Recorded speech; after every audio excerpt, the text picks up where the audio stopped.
Hello, everyone. Welcome to yet another episode of Caregiving Gen X Style. I am Steve Mullen. And I'm Jennifer Mullen.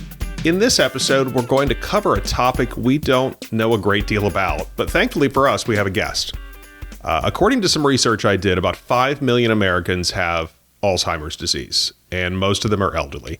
On this show, we'll talk to a guest who is currently caring for a loved one with this horrible disease. But first, Jennifer, how's your mom? My mom's doing great. Good. I didn't say she's doing well. Yeah, good.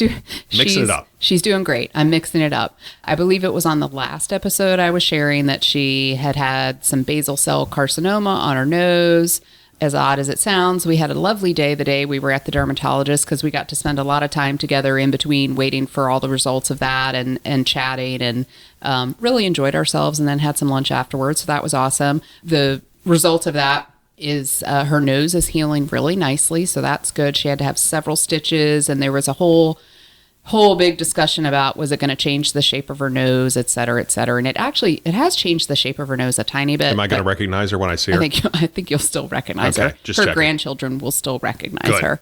But more importantly, the most exciting thing I have to share is that my brother and I had worked with her primary care provider to have some in-home physical therapy and occupational therapy. It's probably now been a few episodes ago we had shared that she had to use her medical alert button. Yep. She had a little bit of a fall, nothing too crucial, but a little bit of a fall.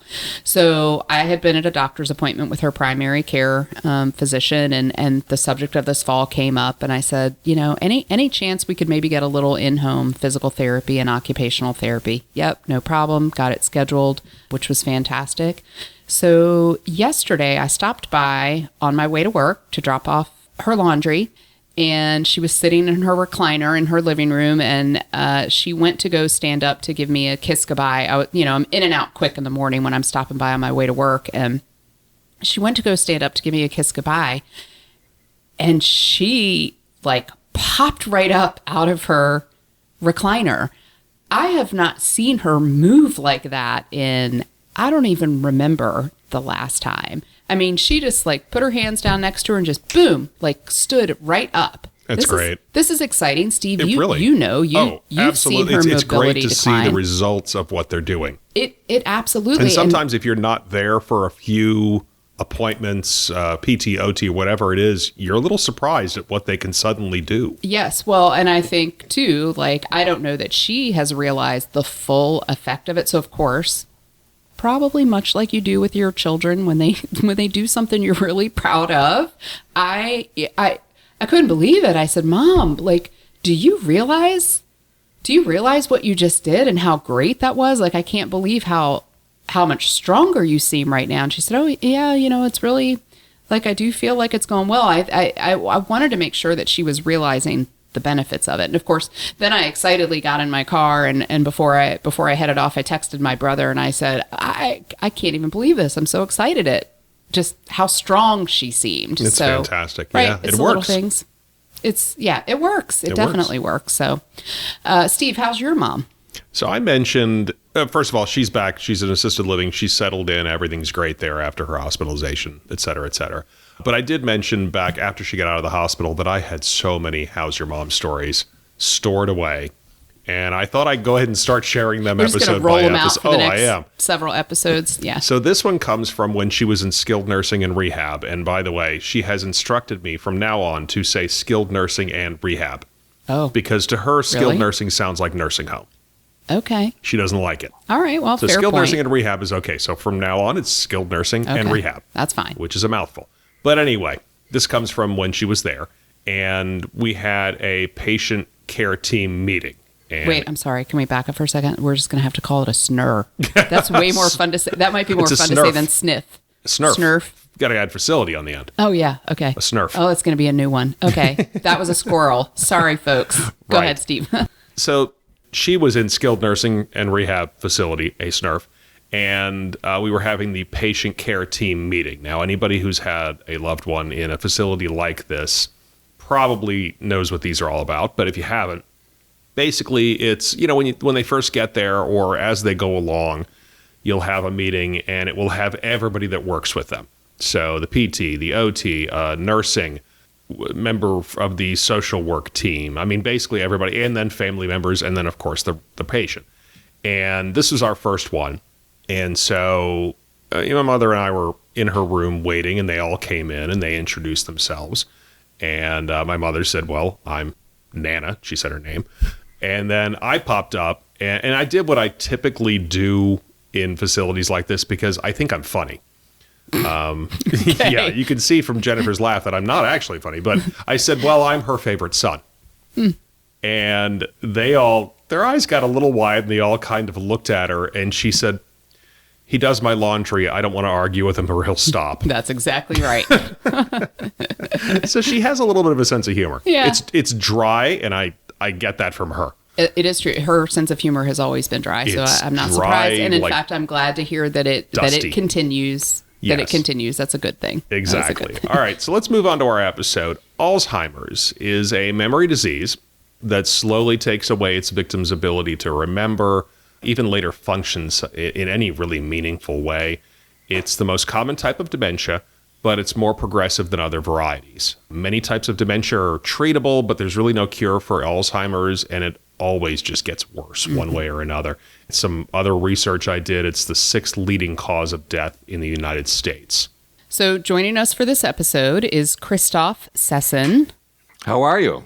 I'm doing well. How are you? Good, thank you. Good. So Christoph, you are a caregiver for your mother, Ginger. You're also a podcaster. You host a show called Living with Alzheimer's with Christoph and Ginger.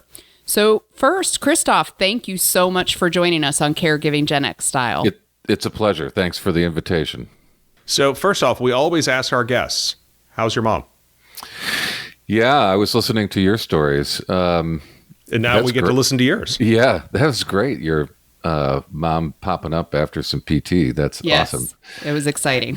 We actually skipped my mom's PT appointment today because she has yet another UTI. So if I was to tell a story about how's my mom, it's all about whether or not she is currently experiencing a urinary tract infection, because any infection messes with dementia and makes the symptoms worse. Oh, absolutely. And, UTIs have been her bane. That's been her main battle. I mean, she's a small lady, spry, still very mobile. And yet the thing that's really taken her down has been, the UTIs. So we're there again, yet again. This is the second this month, in fact. So. Oh, wow. Not a good start to the year.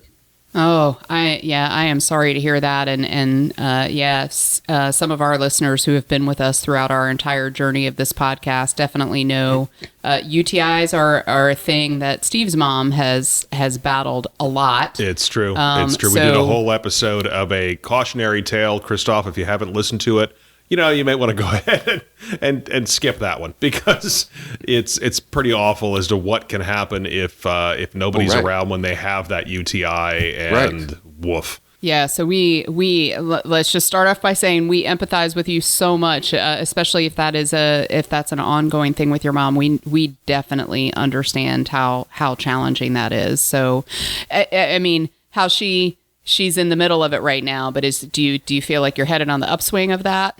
Well, actually, she did better today, even before the antibiotics started, than she did yesterday.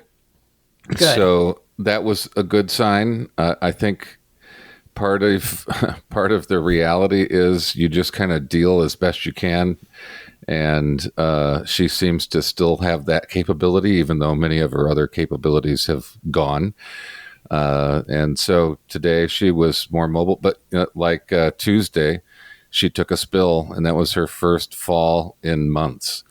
And it was just brought on again by the disorientation that comes along with the infection. So, yeah, those are nasty. Definitely. Steve and I learned a lot along the way when that started happening with his mom, for sure. So it's true. Yeah. My mom's she's had a couple that have caused some pretty significant confusion. Yeah. And, I mean, hopefully, so, I mean, your mother, she's up and mobile. You can, she can get up and get in the car and go to the doctor. Yep. Is that right? Correct. Yeah. Okay. All right. Well, that makes it a little easier, at least. It does. Get her to the doctor. Yeah. For sure. All right. Yeah. So, Christoph, Living with Alzheimer's with Christoph and Ginger is your podcast. Tell us a little bit about your show. How did you get started? The shortest story is when I learned my mom had Alzheimer's, and when I found out how much I did not know about Alzheimer's, and that when I started talking to people around me, friends and family, I heard a lot of stories about Alzheimer's that I had never heard before. I realized we don't talk about Alzheimer's much. And I was really feeling like I was learning everything from scratch. And I thought, this is silly. Why not have a place where the resources that I'm learning about and, insights that I'm gaining could be shared? And the podcast was the logical conclusion. The longer story is I'm also a musician, and I was getting some sound equipment pulled together, and I thought, hey, this sound equipment could be used for a podcast also, right? And so we set it up so that I could do both. Excellent. Well, can I just say, by the way, here's a little squirrel. I can just tell by your voice, by the way, Christoph, that you're a musician. That does not at all surprise me that you just said that. Funny. Yeah. So tell us, when was your mother diagnosed with Alzheimer's, and how has she progressed since then? She was actually formally diagnosed in the fall of 2019, but there had been suspicions in 17 and 18 before her official diagnosis. And so her mom, who was in her mid-90s, had been diagnosed with dementia, and that was probably Alzheimer's, but she wasn't around long enough to really get the whole nitty-gritty there. Kind of set some alarm bells off for my mom, and she started, tracking some of the memory slips that she had. And in 2017, she was still with it enough to know that she was having a harder time remembering things. Wow. She knew what she didn't know. Yeah, exactly. And so being a very industrious person who gets things done, that's her history. She went to her doctor and said, hey, here's what I have observed. And I left a burner on and came back into the room, and I didn't even remember having turned it on. And that scared me. And then my mom's diagnosis, please check me out. And so they did a small assessment, which is commonly referred to as a MOCA. It's the Montreal Cognitive Assessment. And the MOCA is like 30 questions, I think, 30 exercises. Some of it is math. Some of it is remembering some words that were just read to you. Some of it is recognizing some stick drawing kinds of things. I mean, it's a variety of things. And then based on your score, it gives some sense of whether a person is having some dementia issues or memory issues related. And so let me interrupt for just a second. Yeah. Is that the one where they asked them to draw a clock? Yes, exactly. Okay, So, I've heard of that before, and yeah. I'll jump into that. Finish your story. yeah. So the MOCA. In fact, you speak about the clock, Steve, and after she was officially diagnosed, she said it was that damn clock. That if I could have done the clock, I wouldn't have dementia. Oh. But I think she had to draw the clock, an analog clock with the long hand and the short hand. This test seems like it won't be relevant soon because none of us use an analog clock much anymore. Exactly. Right. But in any case, you had to do put the hands, you had to put all the numbers, and then you have to put the hands where it's 11:55, something like that. Yeah. And, her clock in 2017 is accurate. Her clock in 2018 is off. It's very close. In 2019, her clock looks nothing like a clock. All the numbers are grouped to the bottom. The hands are there, but they're not pointing at anything specifically. I mean, it's a dramatic difference. Have you ever gotten an explanation as to why that is such a good measurement? No, I haven't heard. I got to look into this because, my mother, she has diagnosed with dementia. She had COVID delirium for a while that really at some one point or another was mimicking very severe dementia. And they gave her that clock test. And I did not look over her shoulder, and I wish I had. but I do know at that point she was losing the ability to read a clock.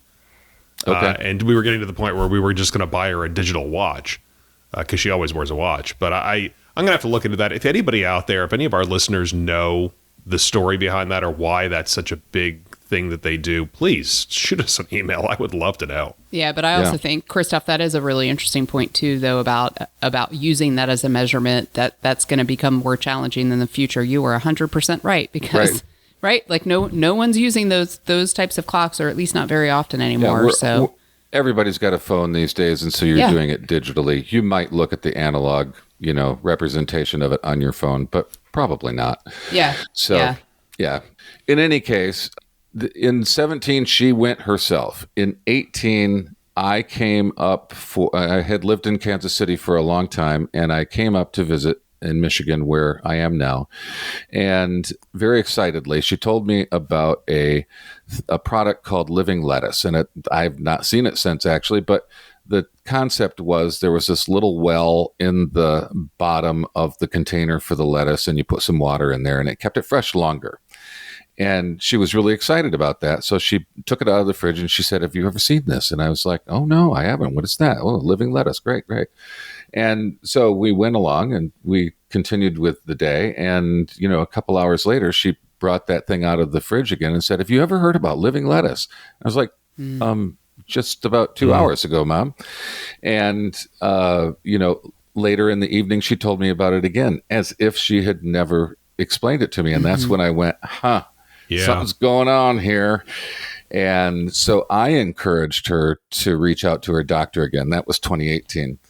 In 2019, I just called her doctor directly and said, "Look, there's a lot of things going on here. I'm not sure what's happening, but it's not right. It's not the Ginger that I know from the past. She's discombobulated, disorganized, getting confused about things, bills unpaid, that kind of thing. Just unheard of for her." And so at that time, then they did a more formal assessment, involved a neuropsychologist who did a larger battery of tests than just the MOCA is. And that was when the diagnosis came back as Alzheimer's. It really is startling, isn't it? I think about so many years ago, visiting my oldest brother who lives in a different state, and but my brothers have a different grandmother than I do, right? Family tree goes in a couple different directions. They have a different grandmother, but I always, I had a few interactions throughout my life with their grandmother on that side of their family. And I was sitting there with my oldest brother. We were sitting out on her patio, and she told us about how, she asked, "Oh, do you like the new coverings on the patio furniture? Do you like the fabric that I picked up?" "Yep, love it. It's beautiful."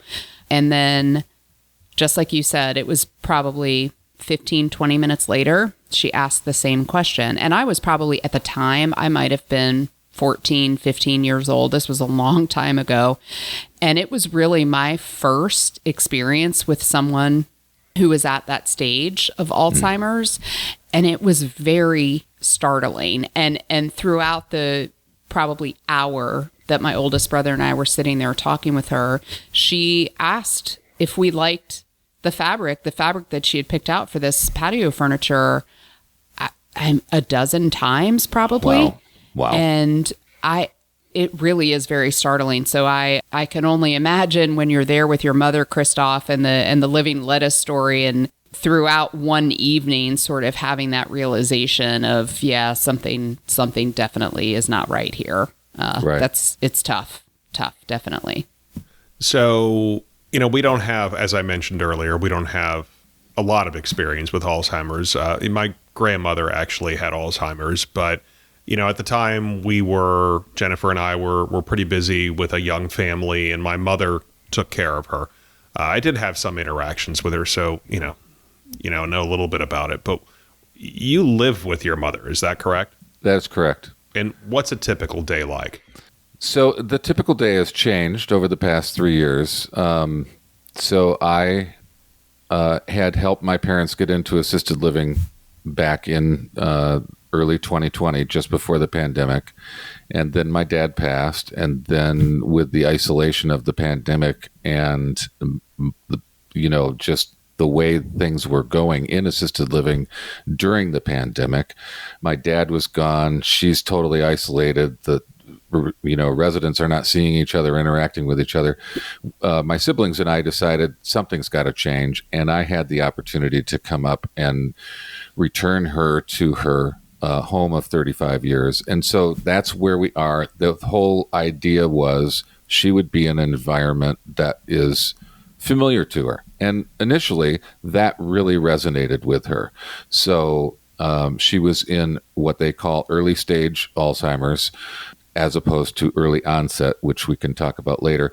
But early stage Alzheimer's, she was pretty functional, really just needed help remembering things and staying organized, but she could still accomplish a lot of her normal tasks. So if I said, hey, Mom, it's time for you to go take a shower, she'd go take a shower. Hey, Mom, it's time to go get dressed, she'd go get dressed. Today, I can't say go take a shower or go get dressed. I have to be there. Here's a sock. Here's your underwear. Here's your pants. Now, please put those on. That kind of thing. That's where we're at. So today, it is very much the daily routine is guiding her activities, keeping her calendar, getting her where she needs to be, making sure that she's got something interesting to do each day without it being too much so that she doesn't just get totally worn out, because then that she has this, kind of this limit of how much she can handle a day where the stress gets enough that it really starts impacting how agitated she is. Where if we keep it calmer, quieter, she does better, smiles more, engages more, that kind of thing. So it's really just kind of doing all the things you would normally do for a 5-year-old. And now, all the things she did for me when I was 5, I'm doing for her now that she's 82 with Alzheimer's. Yeah. Wow. It's amazing what you're doing for sure. And by the way, I love that you said that, because that last part, Steve and I have definitely talked about that with our moms. And I know my brother feels this way too. Like, why would we not do these things? Right. And we, by the way, when I say the things that we're doing, not anywhere near, of course, at the level of what you're talking about, but still, like, why would we not do these things for these people who took good care of us when we were growing up? And of course, we need to give that back to them. Definitely. And I know Steve and I wouldn't have it any other way. Christoph, it sounds like you would not either. I am curious. You mentioned that you have siblings. I am curious if I may ask, and if you're okay sharing, do you feel comfortable sharing a little bit about how that decision was made? Because we talk a lot about different types of caregivers and how that ultimately plays out in families. I'm just a little curious about that. Well, I have a number of friends who have siblings that they don't get along with, they don't interact well with. It's always contentious. I really don't want to go to the holidays because there's going to be arguments. My siblings and I aren't there. We actually communicate well and are pretty much on the same page with things. We all come at it from a different angle, though. Like, our experiences are different and our personalities are different enough. So when we talked about this, I was really leading I'm the oldest, so I'm a little bit bossy, although my sister's pretty damn bossy. So anyway, I led the conversation because I was really concerned for what my mom's experience was going to be if she stayed in assisted living without my dad being there, and with all of the specific rules about the pandemic and how much contact she could and couldn't have. So I was pretty determined that we needed to do something. And when we did the little really be real kind of conversation, my brother was like, well, I can spend 5 minutes with her before it starts really getting to me. He's very sensitive, right? And the whole thing of being with someone who has Alzheimer's is you're really losing the person. And because it's a progressive thing, you're always in the process of losing them. It's very stressful. Sure. And the grief process is unlike anything else I've experienced. And I don't think I was really good at grieving in the first place, but every time I think, oh, well, I've I've gotten over the grief of losing my mom, I go, actually, I'm not, because here's another little piece. My brother was sensitive to that right up front. He just knew that this was going to impact him in a way that he could not sustain, a daily taking care of mom's situation. I'm really glad he was able to see that for himself and speak it honestly. My sister was like, I can do a week, and I was like, so it was the 5 minutes, 5 days. And I said, I think I can do 5 years. Wow. Again, kind of naive because I really didn't know. And there have been moments in the 3 years that I've been doing it so far where I was like, what did I do here? Right. Yeah. Why did I make this choice? It is one that we made a decision as best we could in the moment. And we have adjusted as best we can along the way. Great. Well, that makes me really happy for you. I'm really happy to hear that it was a collective decision. It sounds like you guys came to that conclusion in a very thoughtful and practical way, and that's really good. And you know what I really like about that, and kind of tagging on to what Jennifer was saying, is I really like that they were open about it, what they were capable of and what they weren't capable of.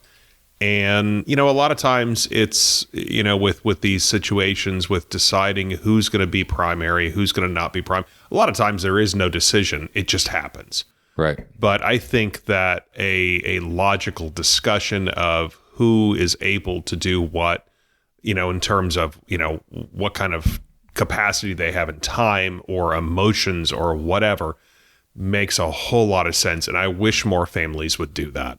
So, we've already said neither of our mothers have significant memory issues. My mother has a dementia diagnosis, but it's relatively mild. She had that COVID delirium, which thankfully worked its way out of her system. And, my grandmother had Alzheimer's, but again, I wasn't really heavily involved. So what is something about caregiving for a person with Alzheimer's that the typical caregiver probably doesn't know?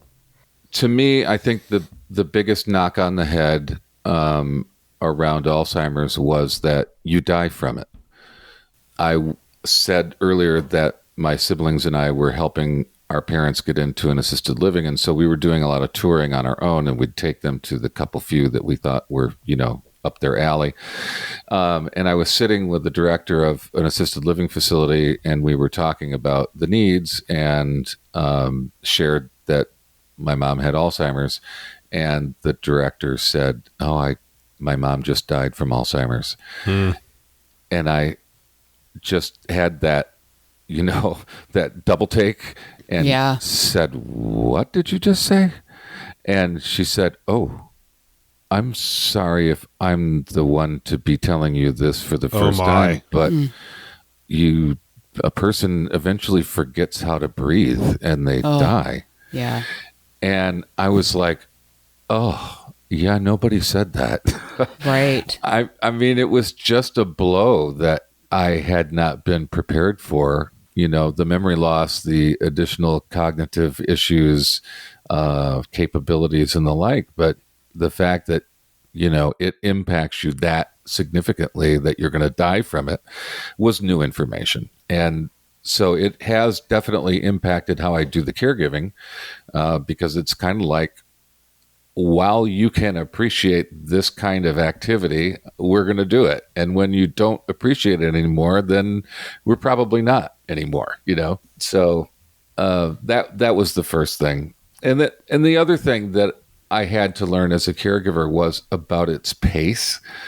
So in 2019, shortly after my mom was diagnosed, she had this episode where, we went from the confusion that she was experiencing when she was diagnosed to a few days later speaking absolute gibberish. I mean, it was non-words, right? Just I won't even try to mimic it because it was upsetting.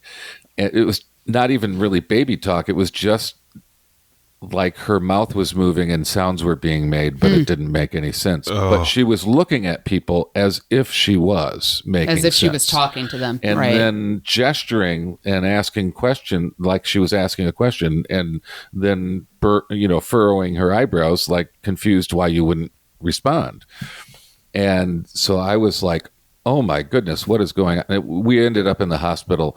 It ended up being a really bad UTI. There back you to go. the urinary tract infections Yep. again. So, Yep. which was causing a pretty severe aphasia, it sounds like. Right. And what I was thinking there was, this is what Alzheimer's does, and she's going to be gone like tomorrow. I mean, 3 more days like this of going downhill, and she's not going to be with us anymore. And, you know, when I was contacting some friends in panic, they were like, whoa, wait a second. She was like, what, yesterday? And like, what, today? No, that's not Alzheimer's, because it doesn't move that fast. Right. It doesn't work that way. Yeah. Right. With an exception. And that's the third one, is all the things about the stages of Alzheimer's.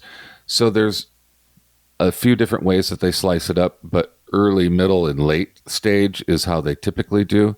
But what gets confusing is that there's also this other kind of Alzheimer's called early onset. Yeah, I was going to ask So- you mentioned that earlier. Good. I'm Right. glad we're getting to this. So explain. So that early distinction. stage Alzheimer's is just the beginnings of the process, because it's a progressive disease, as Steve mentioned up front.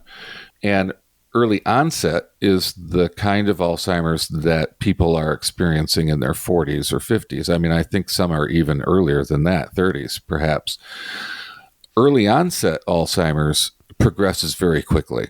And so that's like a completely different animal. But the quote unquote normal Alzheimer's that my mom has is a much slower progression, and of course is then attached to things like, how is your general health and what other, you know, issues are you having physically? Because if you're already struggling a lot and are generally unhealthy, Alzheimer's probably moves more quickly. Mm-hmm.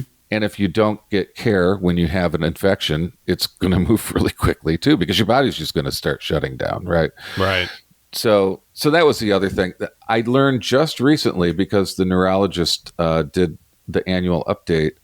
There is another scale for dementia called the FAST, or FAST dementia scale. And it's a 1 through 7, and then 6 and 7 have letters. So 6A through, I think, F, and 7A through F, or something along those lines. I'd have to look it up again. But 1 through 5 don't have any letters to go with it. So Ginger, my mom, is now at 6E. That's how far along she is. Okay. Wow. Okay. Yeah. And when I started with her, I've asked the neurologist, I didn't think of the question in the office, so I've asked the neurologist to tell me where she was when we started this all. But, you know, based on what I can see from the scale and its descriptions, she was probably about a 3 when I started with her. Okay. Okay. You know, So- one thing I was going to ask was, you know, sort of what's the absolute hardest thing that you're dealing with when you're caring for your mom? And I feel like you've already given us a couple of examples in Yeah. there. Those are some pretty rough things. Those are rough things. I think the other thing that I was surprised by as a caregiver is that Alzheimer's isn't just about memory loss. It's also a loss of logic. So my mom actually, she was a English teacher, speech teacher, went in then to library science, you know, did public speaking. I mean, she was a very logical person. She probably was primary in getting me to consider a logical response to things, because I would often knee jerk as a kid, you know, and she'd go, well, let's think about this, you know, and then process through it. Right. Very logical. Now she can't logic at all. You know, it's all impulsive. And because she does things impulsively, and also because she doesn't remember it, she doesn't remember the fact that she was the person who moved the lamp out of one room and put it sideways in the other room. Like, she'll see the sideways lamp laying on the floor and go, why is that there? Because Right. you did that, Mom. I'm not sure why you thought that was the way it should be, but that's what you did.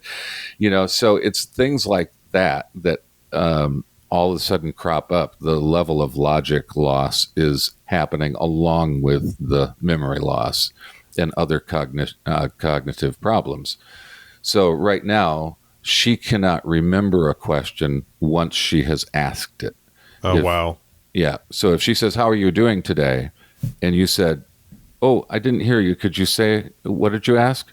She would ask a completely different question because she really doesn't remember.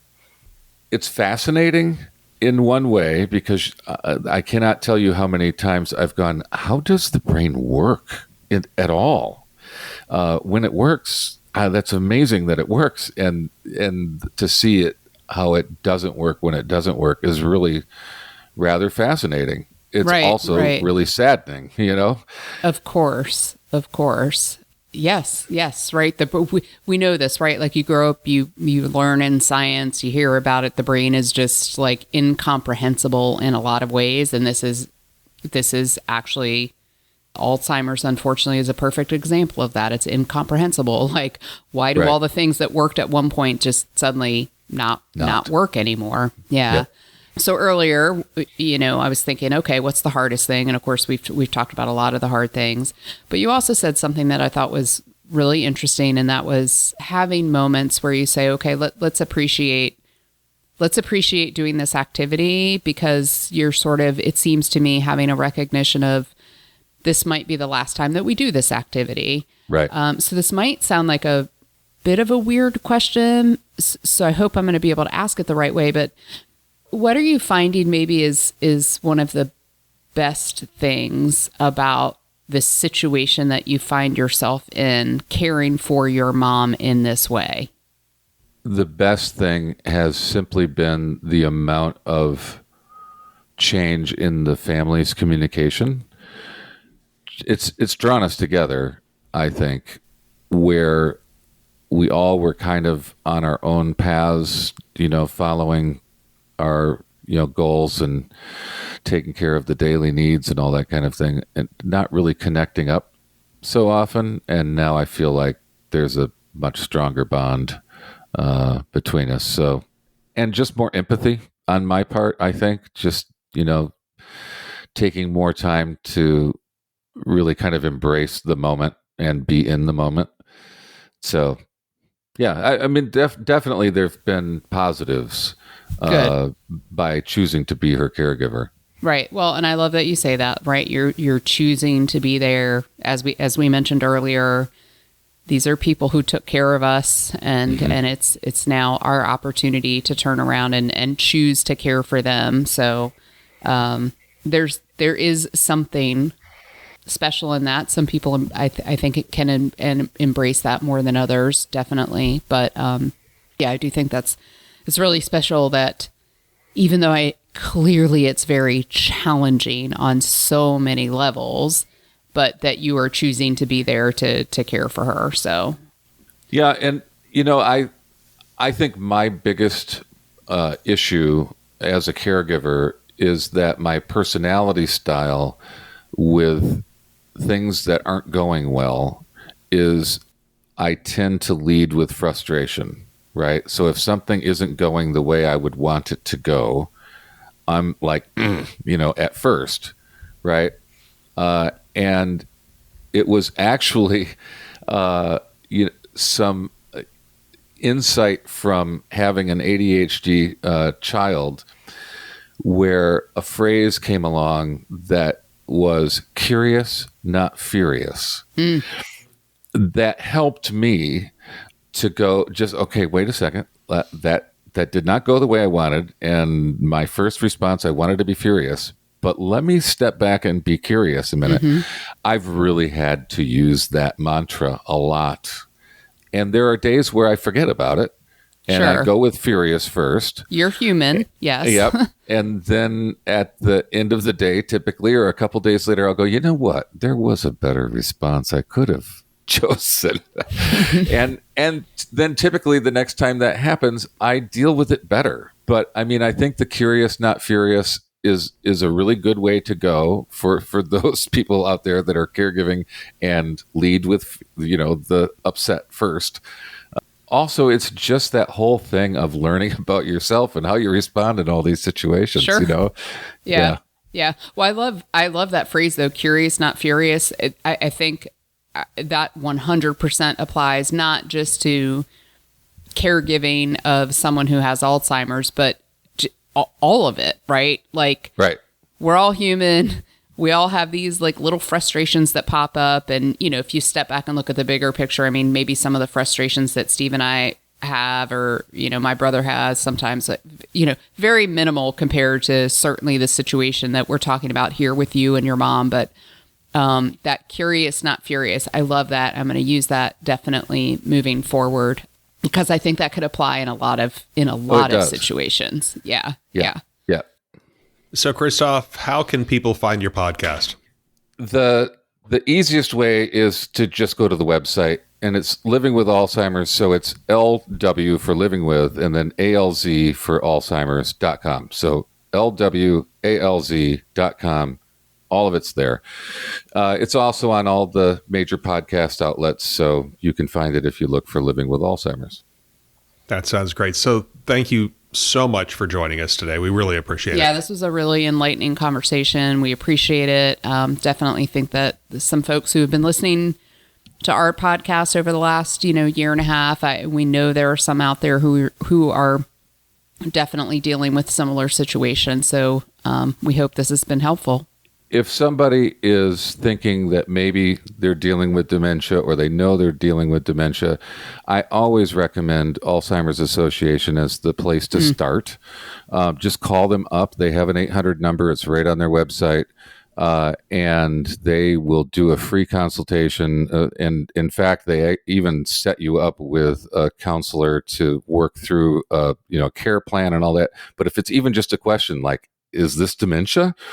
They can help you answer that. If it's resources you need, they can help you find that. I just think that's the best place to start if you need answers. Well, yeah, thank you for sharing that, because I do think, and we've talked about this on the podcast related to various things, but there are a ton of resources out there for all different things. Yes. Alzheimer's included. And I think what happens often is you find yourself in these situations, you are very overwhelmed, and you are just trying to get it done. You're going day by day, and often feel like you don't have time to step back and look for resources. Steve and I just had this, and I think we talked about it on an episode. One of our very good friends, old college roommate of Steve's, she was in our wedding. She's in a situation with her mom, and so overwhelmed with literally what she has to do day to day that I think she can't even stop and think about even going out to look for resources to help her with, like the specific things that she's dealing with. So I appreciate you sharing that. Alzheimer's Association, 100%. If you find yourself in that situation, great resource. That's good to know. And I'll go ahead and put a link to that in the show notes for this episode. Awesome. All right, Christoph, once again, thank you. And thanks to everyone for listening to this episode. If you'd like to get in touch with us, you got a question, a comment, some kind of, just a how's your mom for us, you can email us at caregivinggenxstyle@gmail.com. You can send us a text or leave a voicemail. We love voicemails. 804-723-1221. You can also find us on Twitter. That's the only name of that service. Our handle is at Gen X Caregiving. And we're on Facebook. You can find us by searching the name of this podcast. And as I mentioned in the last episode, the link in the show notes is now correct. It was not at one point. So we hope to hear from you soon. Have a great day. Good night, everyone.